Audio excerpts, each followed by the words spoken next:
Have you heard about drop-off photo booths? Drop-off photo booths are one of the easiest ways to scale your photo booth business and make additional income without a whole lot of effort.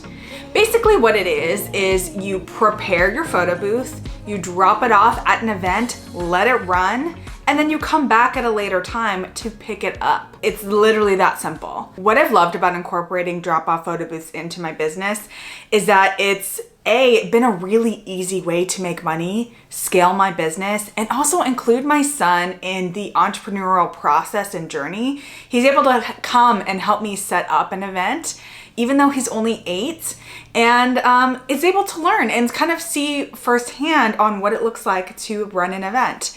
It's also a really great way for me to kind of maintain that family time that I really love and crave so much without sacrificing the quality that I'm giving my clients. So needless to say, I love drop-off booths. I love the concept, and I really love being able to provide this service to my clients.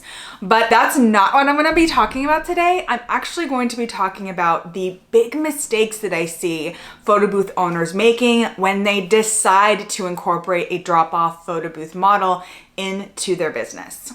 If we haven't met before, my name is Nicole Hidalgo. I Own the Moment Booth and Own Your Moment Co. I provide photo booth services in Florida. I provide education and resources for photo booth owners on my website, ownyourmoment.co. It's my passion in life to help people be able to start and grow their business. I started as a single parent, having no experience in the photo booth industry, and jumped right in and have been able to scale to a 6-figure business. And I want to share everything that I know with you guys as well. So let's dive into it. Number one mistake that I see photo booth owners making when they decide to incorporate drop-off photo booths into their business is when you don't vet your client in the inquiry process. And what does that mean to vet your client? Really what that means is having a very clear understanding of the type of client that you want to provide this service for. It's no small thing to drop off thousands of dollars of equipment with somebody that you don't know really, right? Like a client is really a stranger unless you've taken that time to really get to know them. It's a big liability to leave your photo booth equipment with a stranger for any amount of time. And the number one thing that I decided very early on in my journey with drop-off photo booths was making sure that I was very picky about the kind of clients that I left my equipment with. Because not only do I want my equipment to be safe, but I also want the client experience to be professional and great and not pose any threats or liabilities for them. Like, I want them to also have a great time and be safe. There are very specific things that I don't do, and locations that I won't provide my drop-off photo booth services for, and clients that I really won't even offer this as an option for. Number one, I'm definitely not going to put my photo booth outside. Definitely not gonna be near any water, definitely not gonna have a lot of children, or really in any situation where I think that the adults present are going to be consuming large amounts of alcohol. Again, I want my equipment to be safe, but I also want to make sure that my clients and their guests are going to be safe too. Accidents happen, so making sure you have the right client, the right location, and the right situation, it's an important thing to consider, and something that I don't think a lot of people take into consideration when they decide to start doing drop-offs. The second biggest mistake that I see photo booth owners making in their drop-off photo booth experience is not having the right photo booth. I have a photo booth from Photo Booth Supply Co. called the Salsa. It is a digital photo booth. It uses an iPad. It has a really beautiful ring light. It has a very sleek, modern aesthetic, which I absolutely love, and so do my clients. It is so easy to use. It's so easy to set up, and there's not a lot that can go wrong once you've set it up and once you've enabled the guided access feature within the iPad. No one can swipe out of the event on accident. No one can FaceTime or use any components of the iPad that you don't want people to have access to. And you're able to customize so many features in this photo booth and provide a really, really great experience for your clients. Another reason why I use the Salsa photo booth above any other photo booth is because the cost replacement of the photo booth, should like the worst case scenario happen, is going to be around $5,000, right? For the iPad, for the actual booth. That's going to be the max liability cost. If the worst case scenario were to happen and the client has to replace the entire thing, that's going to be about the cost. If I drop off my guac or any kind of DSLR photo booth with a very expensive camera, with a lighting equipment, anything like that, with a printer, that's going to be a huge amount of money. And it's not worth it, honestly. Like, it's not worth the liability. I'm going to want to make sure that I am there to troubleshoot anything that can happen. If you've ever done a print photo booth experience, you know that there's so much that can go wrong. If someone decides to print 10 copies of a photo and you run out of printer paper, you're gonna have to then educate the client on replacing the paper.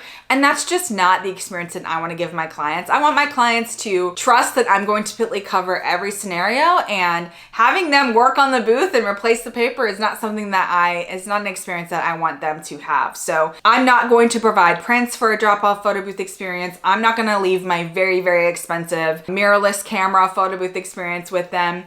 I'm going to drop off an iPad digital experience. And honestly, if you highlight the experience and talk about how fun it is, how easy it is to use, like, they're not going to care that they're not gonna have prints. All of that to say, having the Salsa photo booth is the ideal photo booth for a drop-off photo booth experience. It's so easy to use. It's so easy to set up. There's not a lot that can go wrong with the client while it's in their care. It is such an easy experience, and it allows you the freedom to go do other things, go do multiple events on the same day, and provide that incredible fun experience to your clients. The third mistake that I see owners making is not having a solid contract and insurance. Having a solid contract is a crucial component of the drop-off photo booth experience, because like I mentioned before, you're dropping off your photo booth unsupervised at an event and trusting that your client is going to take care of it and use it properly. Having a solid contract is one of the most important things you can do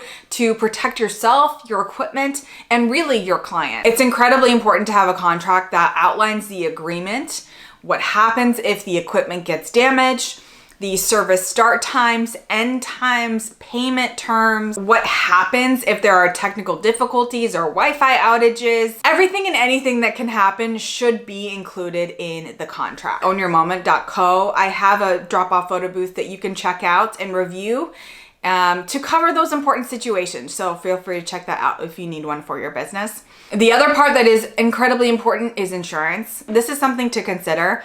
Many venues require vendors to carry insurance, and many small business insurance companies do not offer protection for equipment that is not supervised. And that's because it truly is a liability. And I've actually experienced that personally. The insurance company that I had for over a year, I found out did not cover drop-offs. So I had to search very quickly for quite a while to find a company that did. So I finally came across State Farm, and they added an inland marine policy. I'm not going to go too deep into this because every insurance policy in city and state is different.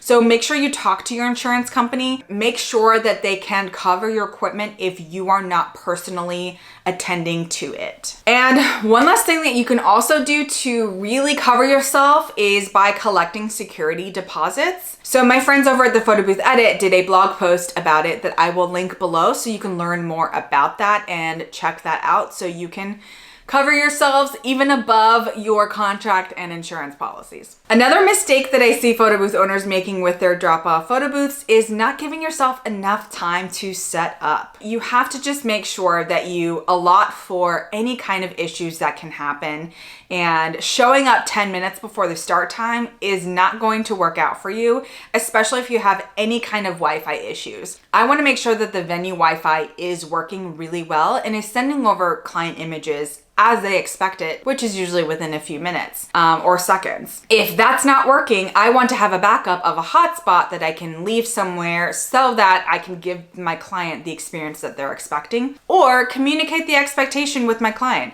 If I go to the venue, they're supposed to be providing Wi-Fi, and the venue Wi-Fi isn't working or goes down for whatever reason, it's really valuable and important to set clear expectations with your client in this process. so that they're not leaving disappointed with the experience that they've had with your company and with the drop-off photo booth. I'll share with you a little experience that I just recently had. So my drop-off photo booth clients wanted a backdrop for their photo booth experience. No problem, I offer that for them. And I arrived, gave myself about 45 minutes, but I arrived to the venue and very quickly realized that the room that they were in would not fit my 8x8 backdrop. And if you want to know about backdrops and tips and tricks, click this video above and I'll share my favorite backdrops. But basically this venue would not fit an 8-foot tall backdrop that I have. And so I needed to kind of manipulate the backdrop to be able to fit in this room. And had I not given myself enough time, I would not have been able to make that change and make that adjustment before the start time. And so I was able to do that. I was able to fix it literally just in the nick of time. And this is with giving myself 45 minutes.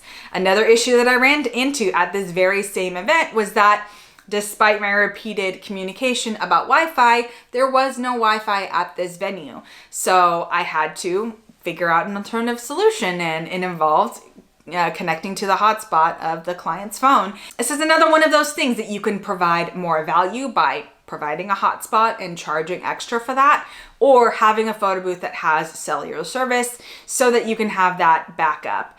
And what I was able to communicate with my client is the great thing about the Celsa photo booth is that it is able to, if you have the event already started, it's able to take photos. It will store all of the photos within the system. And then as soon as you connect to Wi-Fi, it will send all of those images out. And that's exactly what happened. So although the client connected to her phone, it wasn't an efficient way to be able to send out those images as quickly as people were taking them. And so what I told her is I would come back in a little bit earlier than the end time, connect my hotspot, and so that she could get those images sent out to her clients. It ended up working out because as I arrived, they actually needed to be at the venue much earlier than they anticipated. So I was able to tear everything down, connect my photo booth to a hotspot in the back of my car, and send out all of those images before I even left the parking lot. So another reason why Celsa Photo Booth is the best drop-off photo booth to have for your business. Wrapping up, mistake number 4, make sure you give yourself enough time and set clear expectations with your client so that it's a great experience. And the 5th mistake that I see photo booth owners making with their drop-off photo booth is not having clear communication on your design elements. I'm gonna be creating a video on exactly how I prep my tap to start screens and my drop-off booth signs that really kind of go over and above to explain to the client, the guests, how to use the photo booth while I'm not there. So one of the things that I do is I design the screen specifically to educate the client on what to do, because a lot of the times they'll see this booth and think, wow, this is really cool. What do I do? How does it work? And if I'm not there to kind of educate the client in the moment, I want the screen to do the talking for me, or I want my sign to do the talking for me.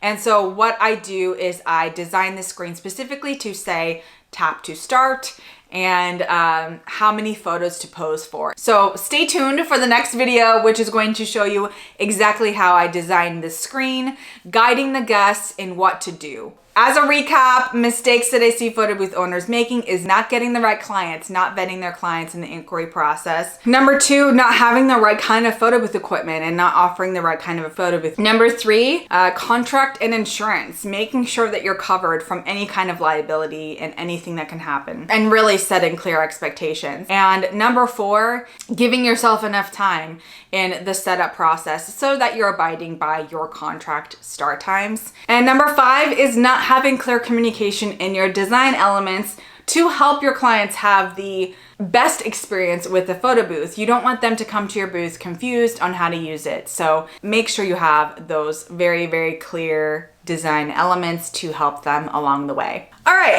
that was a lot. I hope that was really helpful for you if you are considering drop-off photo booths for your business. There's so much value that you can provide here. It's another way to extend your services. It's a great alternative to provide a drop-off photo booth while you do your event. It's a great way to scale your business without having to hire people. And it's a great way if you want to spend more time with your family on the weekends without having to be present at an actual event yourself. So I love it. I have several drop-off photo booths this month with corporate clients. Many of them are choosing to upgrade their experience with backdrops, with wrapping their photo booths, with email collection. And yeah, I love being able to give this to my clients, and I hope this is a great experience for you too. So I'll link everything that I mentioned in this video below, so make sure to check that out. If you have any more questions or want to see any more kind of like drop-off photo booth related content, let me know below and I'll see what I can do.